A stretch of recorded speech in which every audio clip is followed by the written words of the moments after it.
अलग राय है, straight of Hormuz को लेकर अलग राय है और ऐसे ही कई मुद्दों पर हमारी राय बिल्कुल अलग है।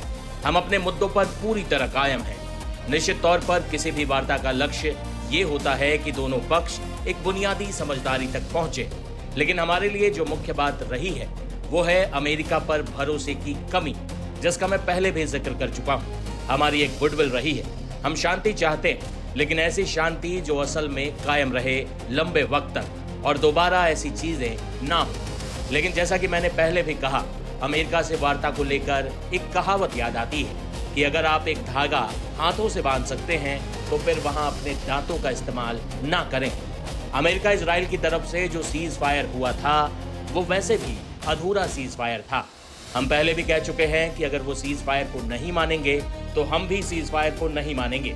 हम भी युद्ध शुरू कर देंगे और बातचीत बंद कर देंगे। दोनों चीजें एक साथ नहीं चल सकती हैं। उन्होंने पूरी तरह सीज फायर नहीं लागू किया था, ये उनकी रणनीति का हिस्सा था, लेकिन हम अडिग रहे और आखिरकार उन्हें मानना पड़ा। इसी वजह से हमने स्ट्रेट ऑफ होर्मुज बंद किया था। हमने उनसे साफ कह भी दिया था कि हम होर्मुज को बंद कर देंगे और युद्ध शुरू कर देंगे। हमने अपने सारे सामर्थ्य का इस्तेमाल किया और हम अपनी शर्तों को मनवाने में कामयाब हुए थे। इस बीच इजराइल के प्रधानमंत्री बेंजामिन नेतन्याहू ने कहा कि ईरान युद्ध अभी खत्म नहीं हुआ है और किसी भी वक्त कोई बड़ी घटना हो सकती है। नेतन्याहू ने कहा, हम इस वक्त कड़ी चुनौतियों और मुश्किल हालातों का दौर देख रहे हैं। हम अमेरिका के साथ दुनिया को खौफजदा करने वाले ईरानी साम्राज्य के साथ युद्ध में हैं। ईरान जो इजराइल को खत्म करना चाहता है, अमेरिका को नीचे लाना चाहता है और पश्चिमी सभ्यता को खत्म करना चाहता है। जैसा कि हम जानते हैं, हमने ईरान के खिलाफ काफी कामयाबी हासिल की है, लेकिन ये अभी खत्म नहीं हुआ है और किसी भी वक्त कोई नई घटना हो सकती है।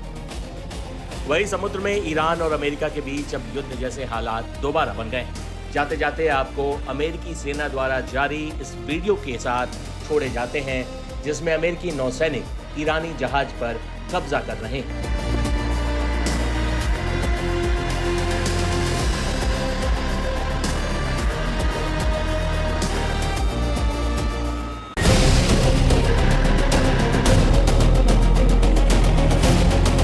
अमेरिका और ईरान के बीच एक बार फिर तनाव चरम पर है और शांति समझौते की उम्मीद गर्त में। दरअसल अमेरिकी नौसेना ने ओमान की खाड़ी में ईरानी झंडे वाले एक मालवाहक जहाज ट्रुस्का पर गोलीबारी की और उसे अपने कब्जे में ले लिया है। अमेरिकी सेना ने न सिर्फ ईरानी जहाज को चेतावनी दी, बल्कि उस पर गोलीबारी करने का वीडियो भी शेयर किया है। उस जहाज पर हेलीकॉप्टर से उतरते अमेरिकी सैनिकों और जहाज पर उनके कब्जा करने का विजुअल भी जारी कर दिया गया है। इस बीच ईरानी सेना ने भी अमेरिका को इस कार्रवाई का जवाब देने की चेतावनी दी। अमेरिकी राष्ट्रपति डोनाल्ड ट्रंप ने आरोप लगाया कि अमेरिकी नौसेना ने ओमान की खाड़ी में नाकेबंदी के दौरान ईरानी जहाज जब इस नाकेबंदी को दरकिनार कर रहा था तब ये एक्शन लिया गया। ट्रुथ सोशल पर अमेरिकी राष्ट्रपति डोनाल्ड ट्रंप ने लिखा, ईरान के झंडे वाला ट्रुस्का नाम का एक कार्गो शिप जो लगभग 900 फीट लंबा और लगभग एक एयरक्राफ्ट कैरियर जितने वजन का था, ने हमारे नेवल ब्लॉकेट को पार करने की कोशिश की। ये उनके लिए ठीक नहीं रहा। अमेरिकी navy guided missile destroyer USS SPRUNCE ने ट्रुस्का को ओमान की खाड़ी में रुकने की चेतावनी दी। ईरानी क्रू ने बात सुनने से मना कर दिया, इसलिए हमारे नेवी शिप ने इंजन रूम में छेद करके उन्हें वहीं रोक दिया। अभी अमेरिकी मरीन के पास शिप की कस्टडी है। ट्रुस्का पर अमेरिकी वित्त प्रतिबंध लगे हैं क्योंकि पहले भी उसने गैर कानूनी काम किए हैं। शिप की पूरी कस्टडी हमारे पास है और हम देख रहे हैं कि शिप पर क्या है। ईरान के संयुक्त सैन्य कमांड ने कहा कि तेहरान जल्द ही इसका जवाब देगा और अमेरिका की इस कार्रवाई को समुद्री लूट बताए।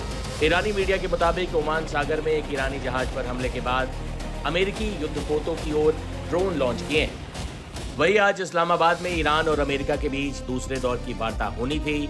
अमेरिकी प्रतिनिधिमंडल पाकिस्तान पहुंच भी गया, लेकिन ईरान ने वार्ता से इनकार कर दिया। ईरान का कहना है कि जब तक अमेरिका नाकेबंदी नहीं हटाता तब तक बातचीत नहीं होगी। सूत्रों के मुताबिक ईरान ने 10 सूत्रीय मांगों वाला एक पत्र पाकिस्तानी मध्यस्थ को सौंप दिया है।